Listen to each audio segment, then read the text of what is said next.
Estamos hablando sobre el capítulo 10, así que mantenga su Biblia abierta en el capítulo 10. Ya hemos hablado, hermanos, sobre la primera función del ángel, que es el tener en su mano un librito abierto. Y luego ya hemos hablado de la segunda función, y es que este ángel puso su pie derecho sobre el mar y el izquierdo sobre la tierra. Y en cada función se le daba un mensaje a Juan. Y la tercera función, y es que el ángel clamó a gran voz como ruge un león. Y leímos nosotros Isaías capítulo 40, que habla de la grandeza de Dios. El Dios a que nosotros servimos, el Dios que se va a manifestar en el tiempo apocalíptico. Es el Dios que va a ser conocido ya no como un Dios de gracia, sino que un Dios que es fuego consumidor. ¿Por qué? Porque Cristo ya no está sentado en el trono juntamente con su Padre. Ahora que Cristo está sentado en el trono, es un periodo de gracia. Quiere decir, Él es sumo sacerdote y para nosotros Él es nuestro abogado. Está intercediendo por el pecador. Pero del momento que se baja del trono, que ya se lleva a su iglesia, y aparece ahí en el capítulo 5, en medio de los 24 ancianos que representan la iglesia, entonces ya el tiempo de gracia se termina. Y todo toma lugar ahora para tratar directamente con el pueblo de Israel. Por eso es que cuando se abren los sellos, en uno de ellos, los hombres, los moradores de la tierra, le dicen a las rocas que caigan sobre ellos y que los libre, oigan lo que dicen, de la ira del que está sentado en el trono y de la ira del Cordero. Dando a entender de que ellos saben muy bien que está el Cordero, pero está como inmolado. Pero ¿cómo es eso que el Cordero tiene ira? ¿Verdad? Tiene ira. Nosotros vemos acá que este Cordero ahora ya no está intercediendo. Se acabó el tiempo de la gracia. Ahora viene el tiempo que equivale a la última semana de las 70 semanas dadas a Daniel. Y tenemos entonces que cuando hubo clamado, ahí en versículo 4, este ángel, 7 truenos emiten sus voces, dando a entender de que la plenitud toma lugar. Estas voces se oyen en toda la tierra. 7 truenos, que está hablando de poder. Si leemos el Salmo 19 se va a dar cuenta que el israelita está muy familiarizado con esta clase de expresión. El Salmo 19 vamos a leer del verso 1 al 4. Los cielos cuentan la gloria de Dios y el firmamento anuncia la obra de sus manos. Todo es de Dios. Dios puede utilizar cualquier medio aquí en la tierra para hablarle al hombre, hermano. En esta ocasión son truenos, pero truenos que traen mensaje. No dice qué clase de mensaje es. Juan quiere escribir. Juan quiere anotar lo que está oyendo, pero se le prohíbe escribir. No escribas. No hagas nada. Un día emite palabra a otro día. Hay como una comunicación muy escondida en la naturaleza de Dios, o sea, en lo que Dios ha creado. que el hombre pues no ha descubierto y quizá nunca va a descubrir.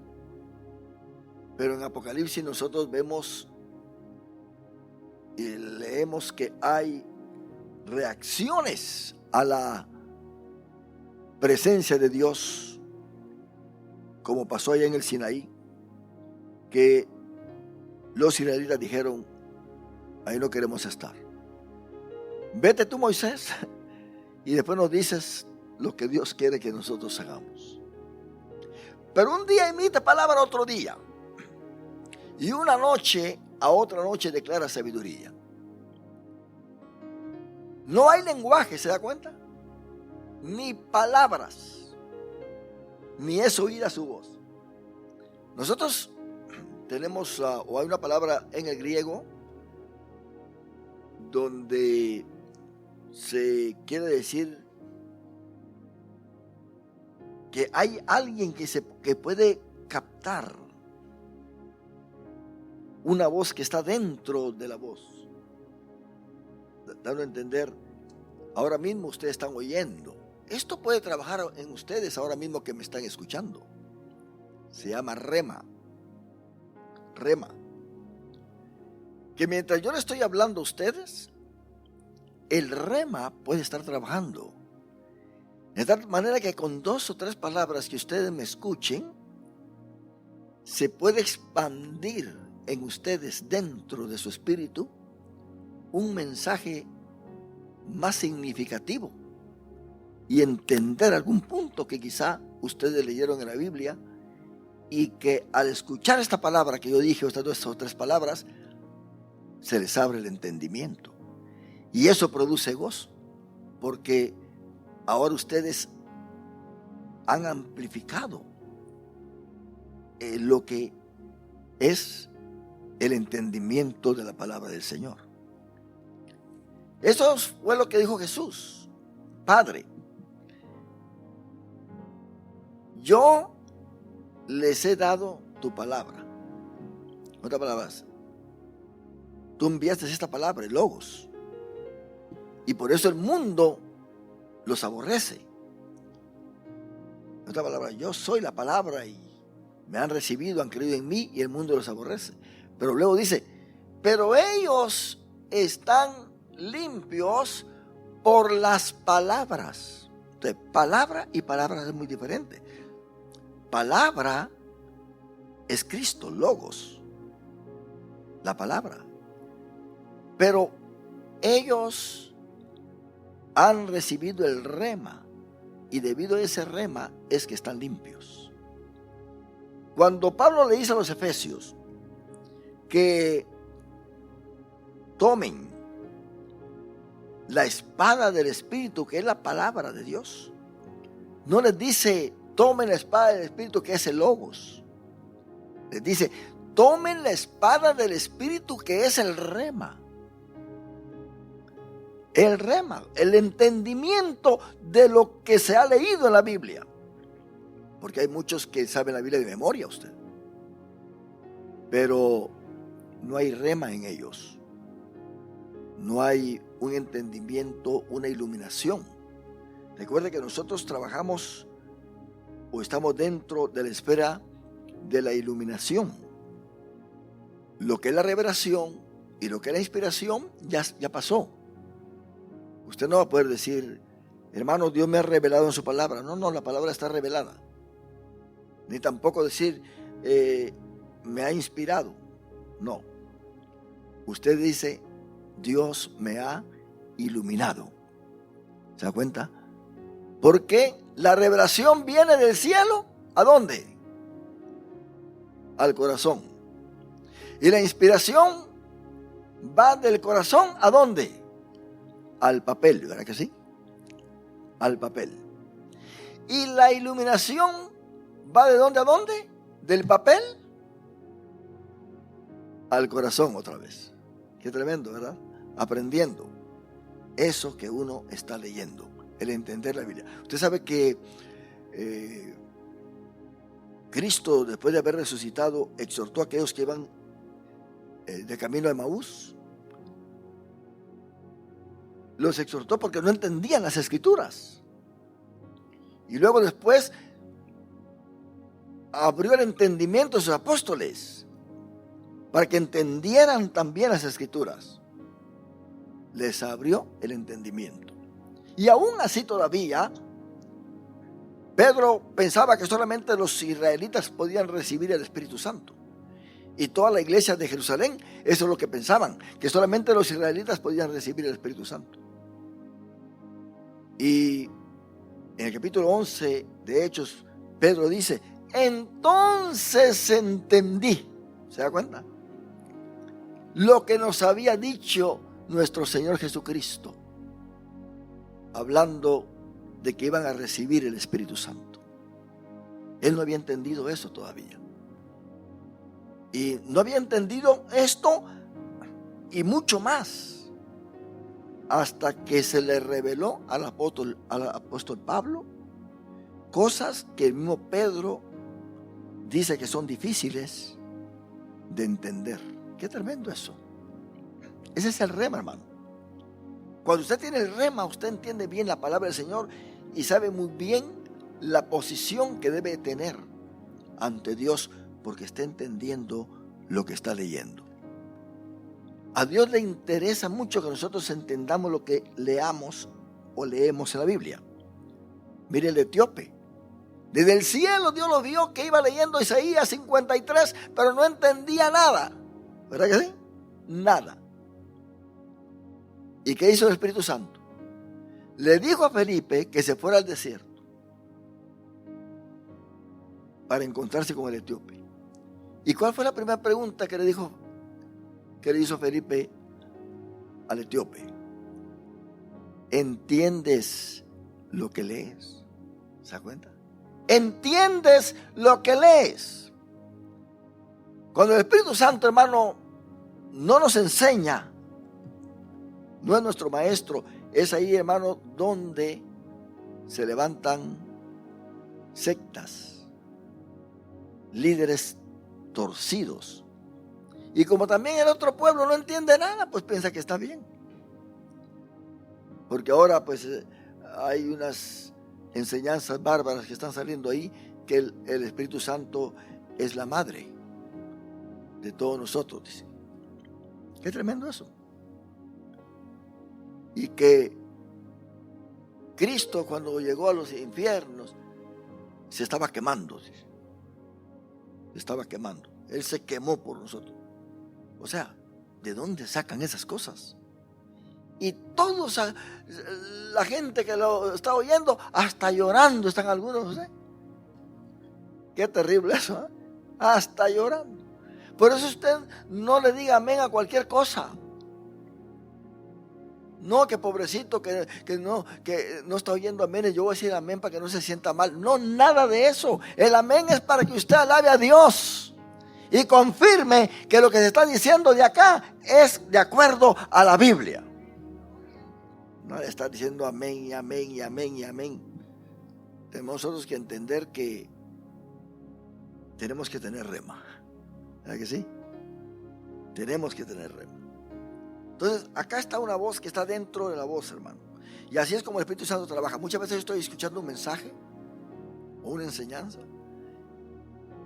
y con algunos puntos que el predicador, el maestro toca, se expande dentro de mí un entendimiento. Digo, wow, porque sirve de punto de referencia para aquel que ha estudiado la palabra de Dios. Así que ese es el rema. ¿Pero usted cree que puede tener rema aquellos que se duermen? ¿Qué rema y qué nada? Ni la primera voz ni la segunda voz escuchan usted. ¿Para qué o cómo es que el rema puede tomar lugar? Cuando le ponemos atención a la Biblia. Por eso dice en Apocalipsis, el que tiene oídos para oír, que oiga. Ocúpate, esfuérzate para que tengas el rema, no para andar oyendo ahí porque de tal manera amó Dios al mundo, amén. Pero ¿qué significa eso? ¿Lo podemos sentir? ¿Lo podemos vivir? ¿Se da cuenta? Necesitamos el rema, mis hermanos, el entendimiento de las Sagradas Escrituras. ¿Sabe? Cuando usted está leyendo la Biblia y siente un impacto en su corazón, ahí en casa, y entiende algo que Dios le quiso decir, usted para de leer y levanta sus manos y se pone hasta de pie con las manos levantadas. Eso lo digo por experiencia, hermano, y todos aquellos que leemos la Biblia de esa manera lo hemos experimentado. Estudiando la Biblia, de repente Dios me ilumina en algo y siento aquel impacto tremendo y no me queda otra más que estar en mi cuarto caminando y dándole gracias a Dios y aún sintiendo la presencia de Dios. ¿Por qué? Porque algo me impactó. Ese es el rema. El rema no es aquel que cuando leo la Biblia me duermo. No. ¿Y para qué lee usted la Biblia, hermano? No, yo la leo todas las noches porque si no, no me puedo dormir, hermano. Si no, no me puedo dormir. Me sirve de terapia, dice. Y se ponen a leer la Biblia para dormirse. Eso no es así. El Espíritu Santo no trabaja de esa manera. Así que aquí vemos que no hay lenguaje, ni palabras, ni es oída su voz. Entonces, hermano, hay una comunicación que no es humana. No es humana, es espiritual. Pablo habla de lenguas, de hablar en lenguas. Hay lenguas humanas. Lo que pasaba cuando caía el Espíritu Santo sobre aquellos que estaban en el Pentecostés y los que estaban ahí con Cornelio, los 12 que encontró Pablo en Éfeso, ellos hablaron en lenguas y glorificaban a Dios. Eran lenguas humanas, quiere decir que si hablaban en inglés y había por ahí un americano, entendía lo que aquel estaba hablando. Si había un chino por ahí y el otro estaba hablando en chino, pues el chino entendía. ¿Se da cuenta?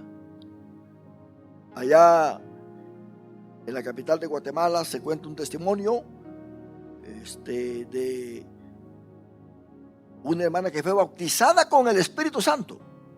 En una noche de culto fue bautizada. Eso me lo dijo el hermano Juan Varillas, quien era el representante de ICE allá en Guatemala.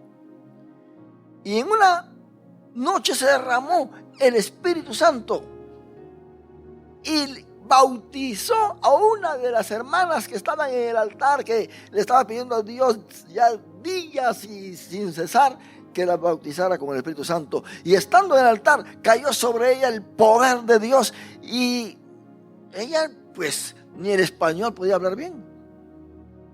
Pero cuando cayó sobre ella el Espíritu Santo, empezó a decir cosas tan hermosas en el idioma inglés. En inglés, fíjese. ¡Qué tremendo! Y se le entendía muy bien lo que estaba diciendo aquellos que estaban ahí que, María pues había venido aquí varias veces, sus hijos pues nacieron acá. Así que entendieron lo que nuestra hermana estaba hablando. En el momento que estaba siendo bautizada con el Espíritu Santo. Un inglés perfecto. ¿Se da cuenta cómo es Dios? Así que los que estaban allá en el día de Pentecostés dijeron, ¿y estos qué? ¿Acaso no son galileos? Están hablando en nuestro idioma, decía un grupo. No, también en nuestro idioma, decía el otro. Ahí habían más de 10 países reunidos, pero todos israelitas que habían venido de diferentes lugares. Así que, hermano, no hay lenguaje ni palabras, ni es oída su voz. Entonces Pablo dice, hay lenguas angélicas. Esas lenguas no las entiende el ser humano, el oído humano. Esas lenguas las habla el Espíritu. Cuando el Espíritu habla en lenguas con el Padre, no está profetizando, no está haciendo, simplemente está alabando a Dios. El espíritu del hombre porque ha entrado en un éxtasis y es una comunicación directa con Dios. ¿Se da cuenta? Esto no lo entiende nadie. Y eso, hermano, es lo que la iglesia debe procurar todos los días. Cuando pasa un año y eso no pasa, cuando pasa 2 años y eso no sucede, entonces quiere decir que nosotros realmente no somos iglesia de Cristo. Porque la iglesia de Cristo tiene llama encendida. La iglesia de Cristo tiene poder de Dios. La iglesia de Cristo entra en éxtasis cuando alaba a Dios, cuando glorifica a Dios. No es pasiva, es activa. No es débil, es poderosa. Por eso dice el apóstol Pablo que nuestras armas no son carnales. ¿Se da cuenta? Debemos nosotros de entender que el que es de Cristo, hermano, el Espíritu Santo no lo va a dejar tranquilo. Siempre lo va a estar llenando, siempre lo va a estar saturando de ese poder del cielo. Le va a estar enseñando. Va a tener deseo de leer la Biblia. Imagínense cuántos creyentes no leen la Biblia durante el año. Solamente en la iglesia la abren porque ni modo. Ahí leen la Biblia, ¿verdad que sí? Pero tenemos que entender de que este es el pan nuestro, mis hermanos. Hay que comerlo. Dice Jeremías: encontré tus palabras y las comí. ¿Se dan cuenta? Las comí. Son palabras que dan vida eterna. Así que todo esto es espiritual. Imagínese usted lo que estaba oyendo Juan ahí en Apocalipsis. Voces, pero que eran como truenos y que luego se expandían porque una voz producía otra voz más fuerte. Iba esto cubriendo el mundo entero. El mensaje era para el mundo entero. Juan lo entendía, dice. Juan lo entendía. Por eso le dice Dios: no escribas. No escribas. ¿Y qué más dice ahí? Por toda la tierra salió su voz. ¿Se da cuenta? Toda la tierra. Y hasta el extremo del mundo sus palabras. En ellos puso tabernáculo para el sol. Y ahí se elogia a Dios por todo lo que Él hizo como creación. Pero es su palabra, mi hermano, la que trae vida.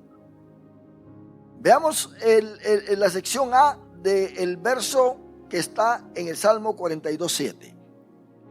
Mire es lo que significa esto. Un abismo que llama a otro a la voz de tus cascadas. Un abismo llama a otro a la voz de tus cascadas. Hay comunicación ahí.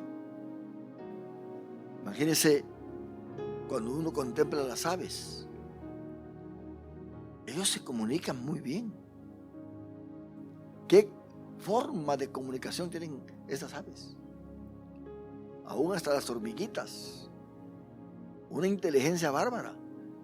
Los únicos que no nos comunicamos bien somos nosotros, hermano. ¿Verdad? Como que hemos perdido las antenas.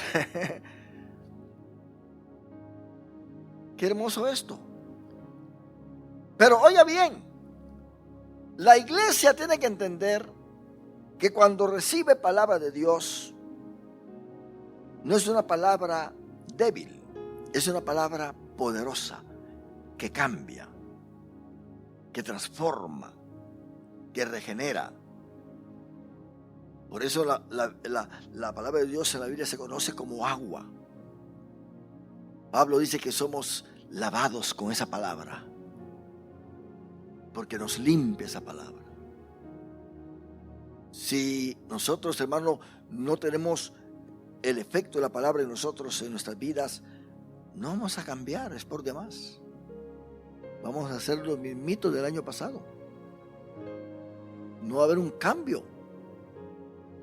Vamos a tener problemas con nosotros mismos. Vamos a estar en guerra con nosotros mismos. Porque mire lo que dice ahí en Hebreos capítulo 12. Para que vea usted a dónde nosotros nos hemos acercado. Hebreos 12, vamos a leerlo a partir del versículo 18 al 29.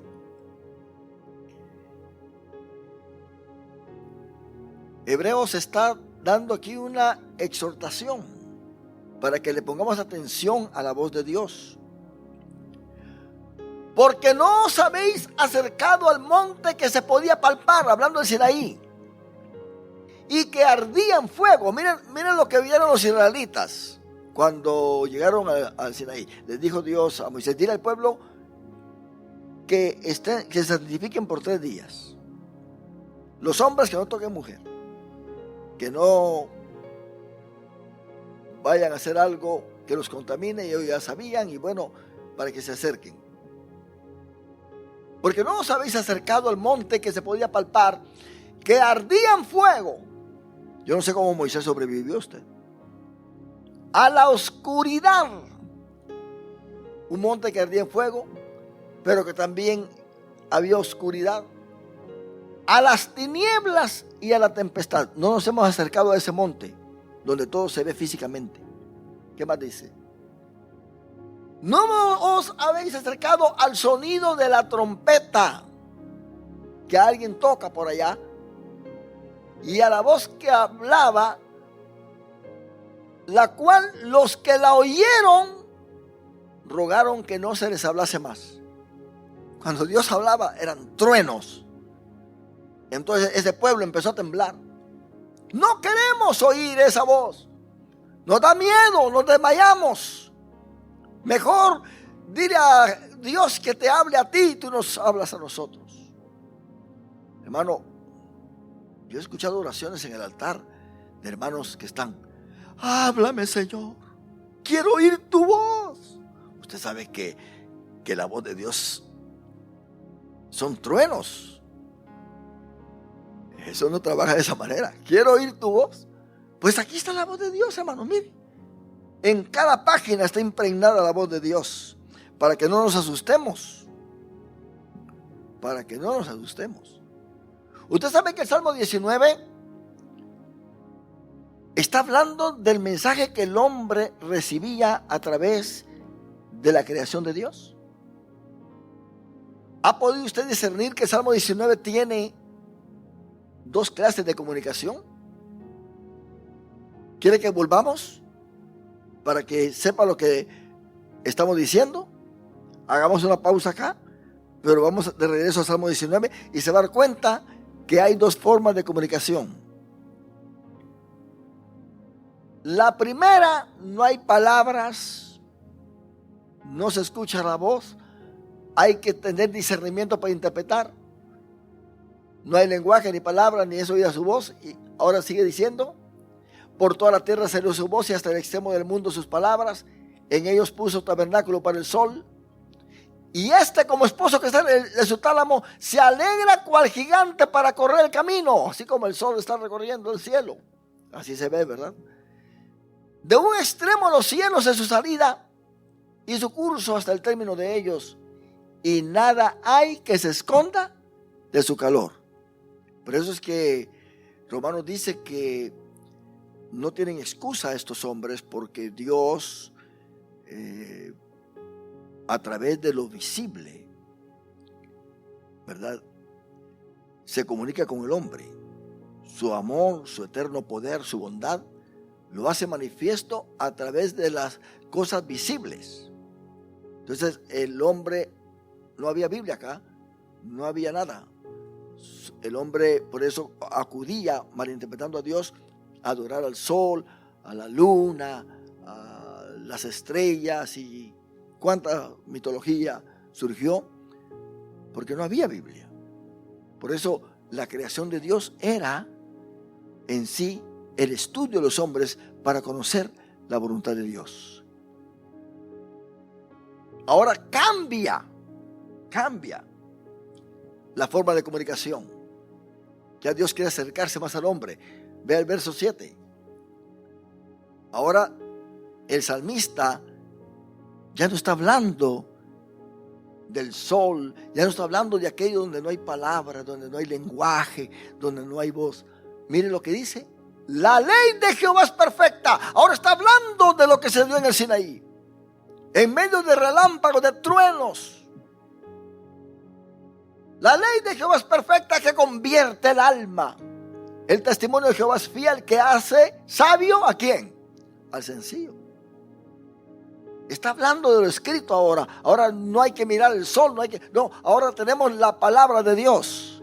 Mas dice el apóstol Pablo, hablando de esa ley que fue dada a Israel, dice que nosotros tenemos lo mejor todavía, porque tenemos la ley del Espíritu de vida, que está escrita en nuestro corazón y no en tablas de piedra. La ley de Jehová es perfecta, que convierte el alma. El testimonio de Jehová es fiel, que hace sabio al sencillo. Los mandamientos de Jehová son rectos, que alegran el corazón.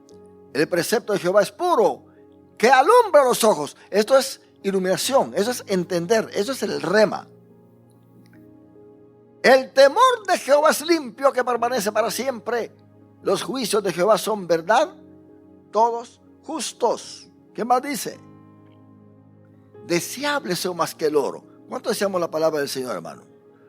Más que el oro, más que el dinero, más que el placer, más que el tiempo que podamos tener. Yo les hago una pregunta a ustedes. ¿Han sentido ustedes la necesidad de dejar de hacer lo que están haciendo por correr y abrir la Biblia y estudiarla y sentir la presencia del Señor? Algo como una necesidad, así como cuando uno tiene sed, que uno corre al agua.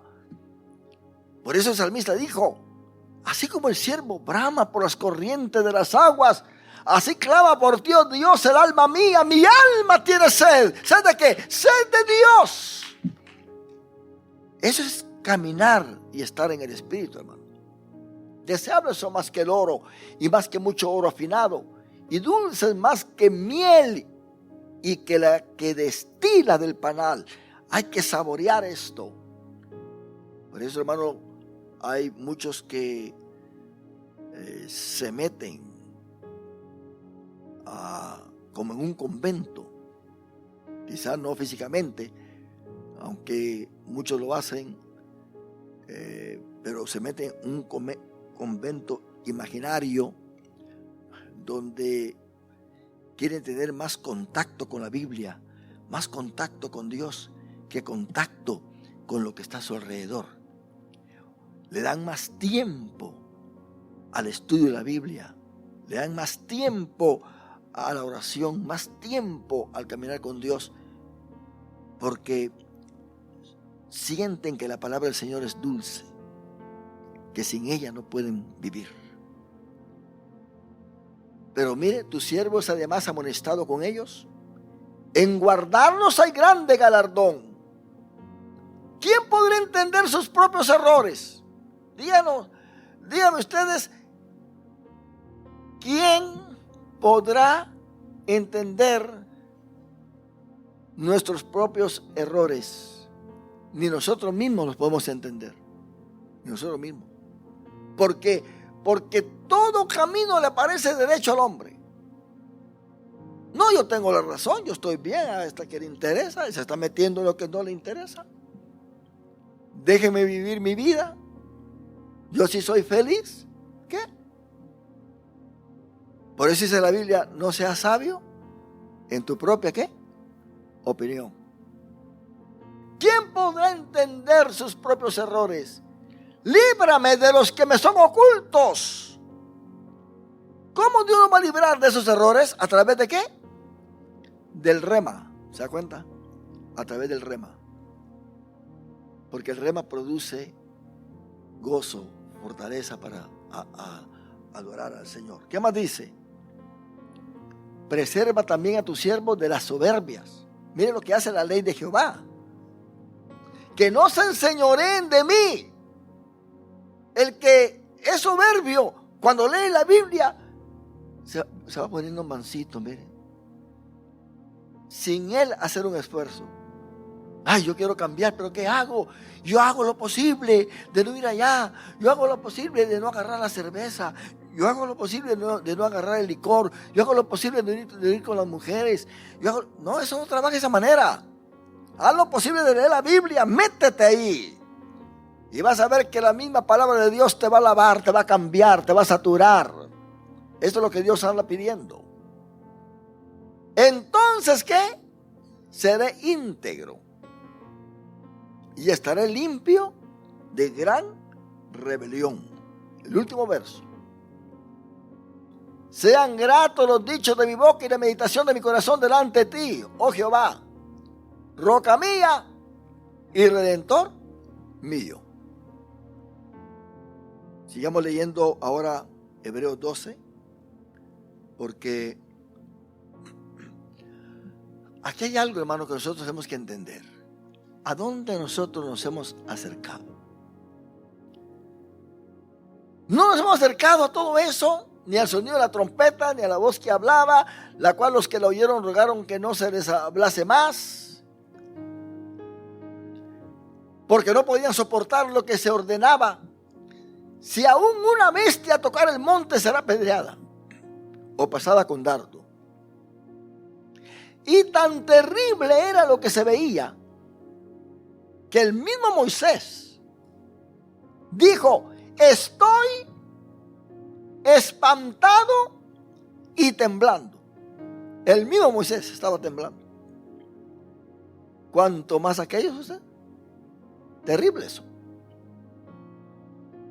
Es por eso, hermano, que nosotros tenemos que tener entendimiento de cuando estamos en la iglesia.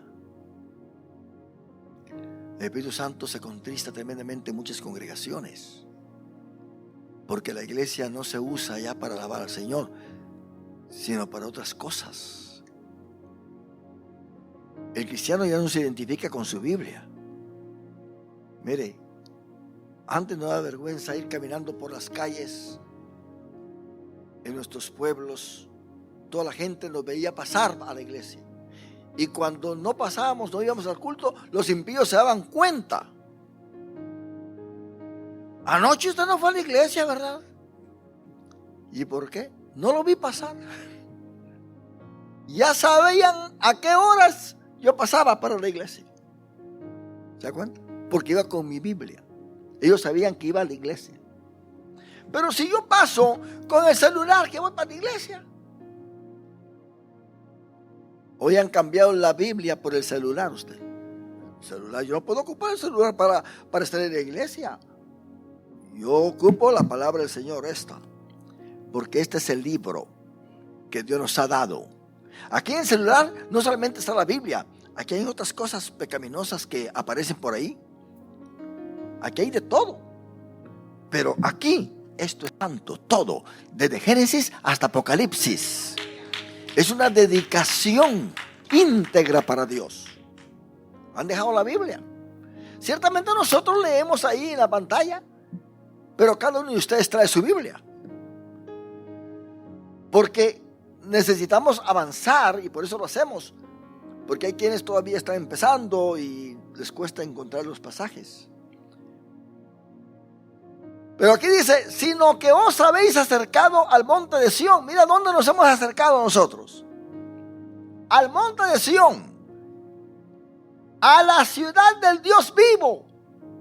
Jerusalén, pero no la que está allá, porque allá hemos ido muchas veces y eso pues está por los suelos, como dicen. Pero nos hemos acercado a la ciudad del Dios vivo, Jerusalén. ¿Qué dice ahí?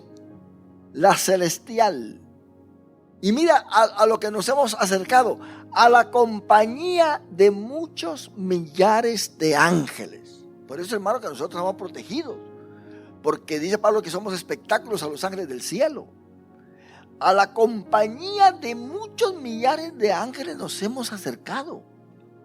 El día que tú te quedes a medio camino en el freeway o en una carretera por allá y aparezca de repente alguien que no te conozca para ayudarte, para que salgas de ese problema, es el ángel de Dios, porque te has acercado también a muchos millares de ángeles.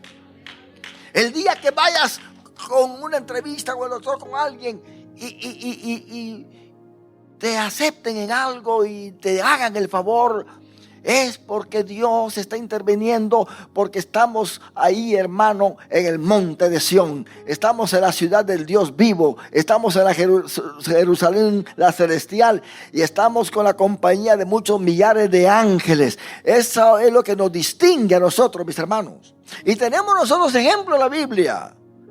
Con Eliseo y Giesi, su siervo. Bueno, quizás era Giesi porque de repente ya Giesi como que no apareció y solamente dice su siervo. Pero veamos acá que tenemos aquí una posición eterna. ¿Y qué más dice? ¿A qué más nos hemos acercado? A la congregación de los primogénitos que están inscritos en los cielos. Por eso Pablo tiene razón ahí en Efesios capítulo 3, de decir, la familia que está en el cielo y que está en la tierra. Cuando un hermano en Cristo muere, sigue siendo miembro de la familia de nosotros, como cristianos. Tenemos mucha familia en el cielo de los que han muerto y que están allá en la presencia del Señor. Y tenemos también familia aquí en la tierra, ¿verdad? Nos hemos acercado a Dios, el juez de todos, a los espíritus de los justos hechos perfectos. ¿Y qué más dice? El versículo 24. Pero más que todo nos hemos acercado ¿a quién? A Jesús, el mediador del nuevo pacto. Y oiga bien a lo que hemos acercado, a la sangre rociada que habla mejor que la de Abel. Porque la sangre de Abel pedía venganza, pero Cristo, su sangre pide perdón. Una sangre, hermano, que es rociada, dice Pedro, en cada uno de nosotros. Yo me imagino cómo Juan pudo haber oído esos truenos, esas voces. Terrible esto, hermano, terrible. Lo bueno es que Juan estaba en el cielo. Que si hubiera estado en la tierra se desmaya. Usted sabe que los profetas, Daniel, tenemos por ejemplo, que aparecía por ahí algo fuerte y se desmayaba. El mismo Dios lo tenía que levantar. Levántate, Daniel. Y lo fortalecía. Entonces aquí, hermano, tenemos 7 truenos que emiten sus voces, que son voces de los mismos truenos. Quiere decir, Dios habla y los 7 truenos emiten la voz de Dios. Y esos truenos que salen de los 7 truenos emiten también la voz. O sea que eso, hermano, va en cadena para cubrir el mundo entero. Y dice Juan, yo iba a escribir. Algunos dicen que este librito es el libro sellado que dejó Daniel. Vamos a Daniel capítulo 12. Es el libro sellado que dejó Daniel.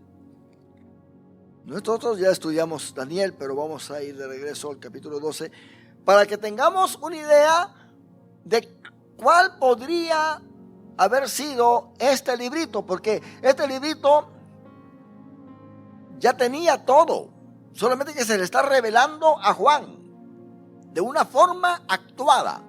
Por eso Juan iba a escribir de una forma actuada. Juan no está leyendo el libro, sino que está viendo lo que el libro produce.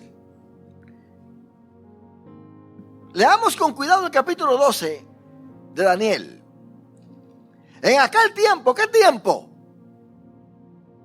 En el tiempo de la tribulación. ¿Sabe cuándo empieza este tiempo? Empieza en Apocalipsis capítulo 12, cuando Miguel empieza a pelear contra, o los ángeles de Miguel y sus ángeles pelean contra el diablo y sus ángeles y los vence. En aquel tiempo se levantará Miguel, el gran príncipe que está de parte de los hijos de tu pueblo. ¿Cuál es el pueblo de Daniel? Israel. Ahí olvídese de América. Es Israel, el pueblo. Quiere decir, en aquel tiempo, una referencia a la gran tribulación. En aquel tiempo se levantará Miguel, el gran príncipe que está de parte de los hijos de tu pueblo. Y será tiempo de angustia, claro que sí. Porque los judíos van a ser, los israelitas van a ser dispersados. Porque las 10 tribus que no se han identificado, entonces se van a identificar para ese entonces. Será tiempo de angustia cual nunca fue. Oiga bien, qué tremenda esta tribulación. Por eso yo voy a sacar la iglesia de la tribulación. Que nunca fue desde que hubo gente hasta entonces. Pero en aquel tiempo será libertado tu pueblo. No los gentiles. Tu pueblo, Israel. O no, que si te quedas en el arrebatamiento, no te preocupes, que no solamente no te dejes sellar y ya estuvo. Qué fácil, ¿verdad? No. Pero en aquel tiempo será libertado tu pueblo. No todos los israelitas, por supuesto, porque van a haber israelitas que se van a dejar sellar. Y van a haber israelitas que van a traicionar a su misma gente. ¿Se da cuenta?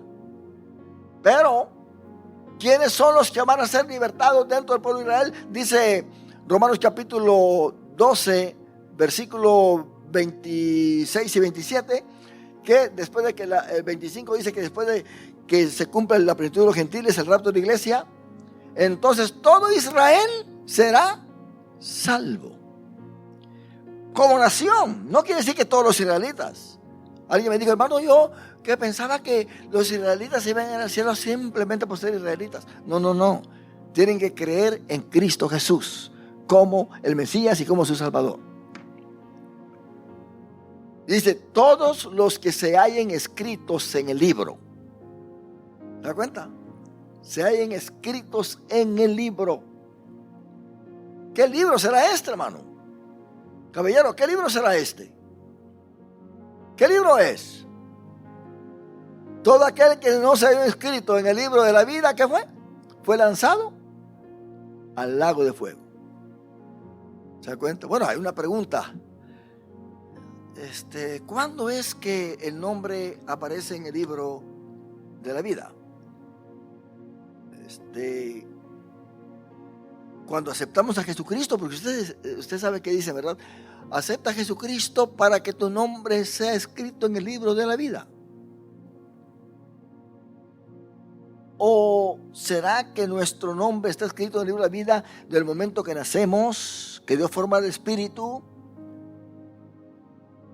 Y que el asunto es que si nosotros desobedecemos, como le dice Dios a una de las iglesias, si tú no te arrepientes, yo voy a borrar tu nombre del libro de la vida.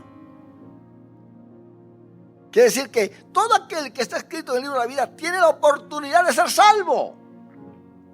Pero si se muere sin Cristo, después de la muerte, su nombre es borrado. Todos esos que no se hallaron inscritos en el libro de la vida, un día lo tenían, pero fueron borrados, porque se murieron sin Cristo Jesús. Ya no hay esperanza. Dice Moisés a Dios cuando Israel peca, dice, ráeme del libro de la vida, borra mi nombre. Y Dios le dice, tu nombre no lo voy a borrar, voy a borrar el nombre de todos aquellos que adoraron el becerro. De todos ellos. Quiere decir, hermano, que hay esperanza todavía para el pecador, para aquel borracho que está allá tirado. Porque si su nombre no estuviera escrito en el libro de la vida, entonces, ¿quién le va a ir a predicar? ¿Para qué predicarle? Pero si él acepta a Cristo, su nombre no es borrado del libro de la vida. Pero si se muere así borracho sin aceptar a Cristo, del momento que se muere, su nombre es borrado del libro de la vida. Hay contradicción sobre esto. Uno dice, no, hermano pastor, usted está equivocado. Nadie de los pecadores tiene su nombre escrito en el libro de la vida. Solamente cuando aceptan a Cristo, escriben su nombre en el libro de la vida. Cristo, cuando vinieron los apóstoles muy contentos por la misión cumplida, fíjate que los demonios salen, y fíjate que los enfermos eran sanados, y venían bien contentos, felices, ¿verdad?, de ver la obra maravillosa del Espíritu Santo. Él les dice: por eso se gozan ustedes. Gócense de que vuestros nombres están escritos en el libro de la vida. Esos nombres no se han borrado. Esta generación perversa que me ha rechazado, ya no están escritos en el libro de la vida. La salvación, el pueblo, la gente vendrá de otro sitio. Entonces, hermano, ¿qué más dice? Y muchos de los que duermen en el polvo de la tierra serán despertados. ¿Se da cuenta? Está hablando de los israelitas nada más. Aquí no está hablando de la iglesia. De los israelitas, cuando Cristo venga bajando con su iglesia, y todos los que murieron, tanto en el Antiguo Testamento como en la gran tribulación, van a resucitar y van a entrar con Cristo en el milenio.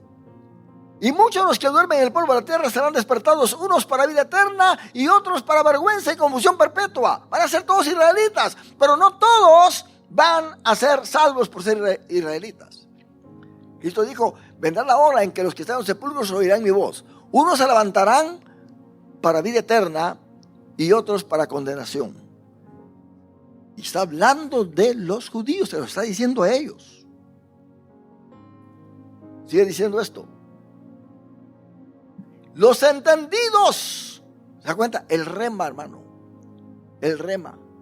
Los entendidos resplandecerán como el resplandor del firmamento, y los que enseñan la justicia a la multitud como las estrellas a perpetua eternidad. ¿Quiénes son estos los que van a enseñar? Los 144,000 sellados que le van a decir al pueblo de Israel: no adoren a ese que se sentó en el templo queriéndose ser Dios. Adoren a aquel que murió en la cruz del Calvario, porque ese es el verdadero Mesías. Y muchos israelitas van a creer en Cristo Jesús. Entonces no se van a dejar sellar, van a ser perseguidos. Pero tú, Daniel, oiga bien, estamos hablando y queremos irnos al librito. Pero tú, Daniel, cierra las palabras y sella el libro hasta el tiempo del fin. Juan está en el tiempo del fin. Juan está en los últimos 3 años y medio. Ya han pasado 3 años y medio. Juan está aquí en los últimos 3 años y medio para que Cristo venga y suceda la guerra de Armagedón. Pero tú, Daniel, cierra las palabras y sella el libro hasta el tiempo del fin.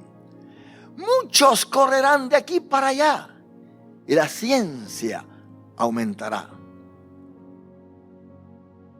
Y yo, Daniel, miré, y aquí otros 2 que estaban en pie, el uno a este lado del río y el otro al otro lado del río. Está hablando de ángeles. Y dijo uno al varón vestido de lino que estaba sobre las aguas del río: ¿cuándo será el fin de estas maravillas? De estas cosas tan terribles que estamos viendo nosotros. ¿Cuándo será el fin de estas maravillas? Y oí al varón vestido de lino que estaba sobre las aguas del río, el cual alzó su diestra, lo mismo que hace el ángel en el capítulo 10. Alzó su diestra y su siniestra, las 2 manos, diestra, derecha, siniestra, izquierda, y juró por el que vive por los siglos, que será, oiga bien, tiempo, lo mismo que dice Apocalipsis, tiempos y la mitad de un tiempo. Tiempo, 1 año; tiempos, 2 años; y ya 3 años sumados ahí, ¿verdad? Y la mitad de un tiempo, 3 años y medio. Los últimos 3 años y medio de los 7 años. Y cuando se acabe, oiga bien, No la dispersión de los gentiles que andan corriendo porque el anticristo los quiere sellar, porque el anticristo aquí. No, no, no, no, no. Cuando se acabe, ¿qué? La dispersión del poder del pueblo santo. Todas estas cosas serán cumplidas. ¿Cuándo se va a acabar la dispersión del pueblo santo? Cuando Cristo venga a rescatar a su pueblo. Cuando venga bajando y suceda la guerra de Armagedón. Y yo oí, mas no entendí, ni modo. No era para Daniel, era para nosotros. Ahora nosotros sí entendemos. Daniel quería, me imagino que estaba hambriento de saber lo que nosotros ahora entendemos. Pero se le selló.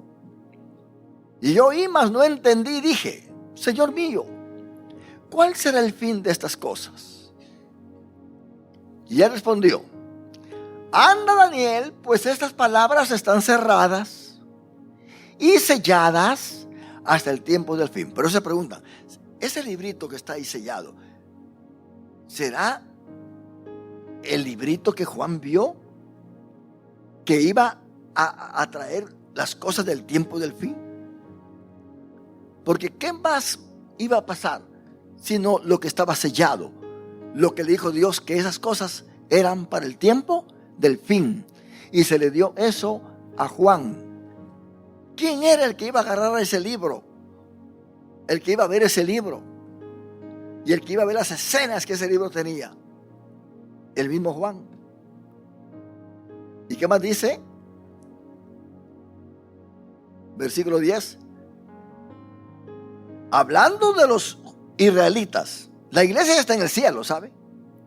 Muchos serán limpios y emblanquecidos y purificados. Los impíos procederán impíamente, y ninguno de los impíos entenderá, pero los entendidos comprenderán. Y desde el tiempo que se ha quitado el continuo sacrificio hasta la abominación desoladora, quiere decir cuando venga el anticristo y se sienta en el templo, eso que habla Tesalonicenses, y se haga pasar como Dios para que lo adoren, que es ahí donde los judíos y los israelitas se darán cuenta que ese no es el verdadero Cristo, porque la abominación desoladora la menciona Cristo en el capítulo 24 de Mateo, cuando está hablando de Daniel, ¿verdad? Dice de la abominación desoladora que habló el profeta Daniel. ¿Por qué?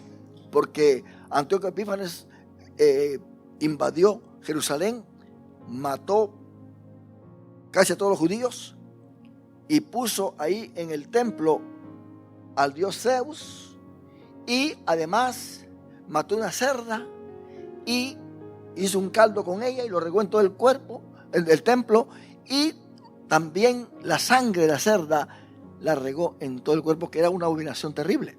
Por eso se llama abominación desoladora. Por eso en el año 163 antes de que Cristo naciera, los macabeos que se opusieron a Antíoco Epífanes, ellos purificaron el templo. Es la fiesta de Hanukkah, la fiesta de las luces, el 25 de diciembre, que ellos celebran, que por una semana tienen luces en sus casas. ¿Por qué? Porque el candelero, a pesar de todo, estuvo encendido en ese tiempo sin tener administración sacerdotal. Eso lo dicen los judíos tradicionalmente. Jesús fue a una de esas fiestas. Se llama también la fiesta de la dedicación. Y desde el tiempo que se ha quitado el continuo sacrificio hasta la abominación desoladora, habrá 1290 días. El calendario de los judíos es lunar. Quiere decir, los meses de ellos son de 30. No son de 30, 31, 28 como nuestro calendario. Usted tiene que dividir 1290 días entre 30. A ver, usted que es matemático, ¿cuánto es? 1290 días entre 30. ¿Ya? ¿Cuánto es? Dígalo. 43. Lo verifico. 1290 dividido en ¿qué? 30 días que tiene el mes, los 12 meses. Ahora divida 43 entre 12.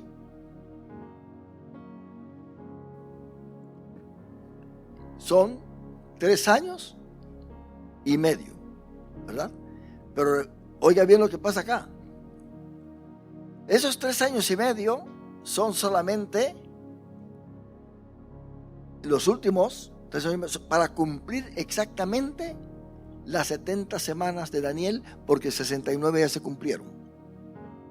Dice, en la semana número 69 se le quitará la vida al Mesías. ¿Hay que sí? ¿Y qué dice acá? Y desde el tiempo que se ha quitado el continuo sacrificio hasta la abominación desoladora, habrá ¿qué? 1290 días, o quiere decir, habrán 3 años y medio, 1290 días. Esto lo va a leer también usted en Apocalipsis, hablando de los últimos 3 años y medio de la tribulación. Versículo 12.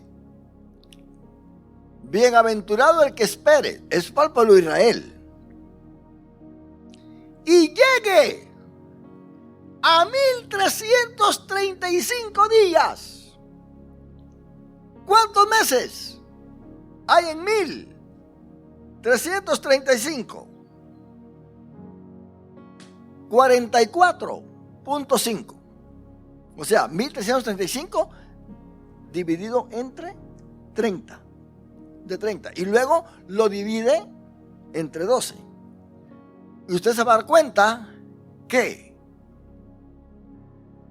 es bienaventurado el que se pase a 75 días más.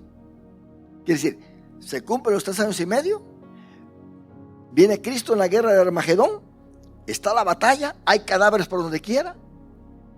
Si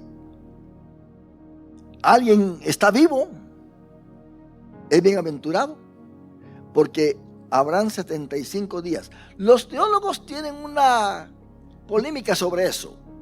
No dogmatizan nada. Ellos solamente lo ponen ahí como alguna especulación, porque realmente no hay otra forma paralela de decir estos 75 días que van a pasar después de que Cristo baje, es para esto y esto y esto. Pero se supone que estos 75 días va a ser ocupado por Cristo para hacer una limpieza de todos los cadáveres, para ordenar todo lo que se tenga que ordenar, y luego pues entrar directamente al milenio para que Cristo reine. Entonces, esa es la especulación que se da. No se puede decir, es que esto es así va a ser y así va a ser y así va a ser. ¿Qué va a pasar? En esos 75 días está sellado. Yo creo que solamente Juan lo vio. Entonces, hermano, esto es hermoso, porque aquí tenemos nosotros realmente el libro que ve Juan, y se le prohíbe a Juan escribir lo que está en este libro. Y el ángel jura en su cuarta función, ahí en el capítulo 10 del 5 al 7, levantó su mano, juró. Y en los versículos 8 al 11, Juan come el libro. Nota bien, ese libro Juan lo come para entender lo que hay ahí, porque Dios le dijo, profetiza. Algunos dicen, porque después de esto vienen los 2 testigos, algunos dicen que Juan va a ser uno de esos 2 testigos, porque realmente ahí aparecen los 2 testigos, y piensan algunos que Juan es uno de los testigos, Elías y Juan. Pero no es así, no es de esa manera. Vamos a ver cuando entremos a los 2 testigos, quiénes son estos 2 testigos y por qué. Así que tenemos acá entonces que Juan come el libro, porque comer es recibir conocimiento, es un cuadro de aprender y asimilar las palabras de Dios. Ezequiel 2, de 9 al 10, 3, del 1 al 4, y Jeremías 15 y 16 Ezequiel y Jeremías comieron el libro. Pasó lo mismo con ellos, para poder profetizar. Y lo dulce, dice que sintió dulce el libro, significa el gozo de la consumación, que es parte de la profecía. Estoy citándoles a ustedes el consenso de lo que es comer el libro. Es amargo en el vientre al saber el destino que le espera al hombre con respecto a los juicios divinos. Entonces Juan debía profetizar otra vez. Eso significa que el comer el libro lo capacita a él para recordar, ordenar y difundir aquello que todavía no había escrito. ¿Qué visión la de Juan? Este libro está enseñándole a Juan lo que viene. Cuando entremos al capítulo 12 de Apocalipsis, vamos a ver lo que realmente este librito tenía, porque hermano, eso es lo más pesado de Apocalipsis. Eso es lo más terrible del libro de Apocalipsis. La función de la bestia, de el falso profeta y aún de la imagen que mandan a hacer, que habla, una imagen que tiene poder, una imagen que ordena al mundo entero a que se ponga el 666. Noten bien que no es la bestia ni es el falso profeta.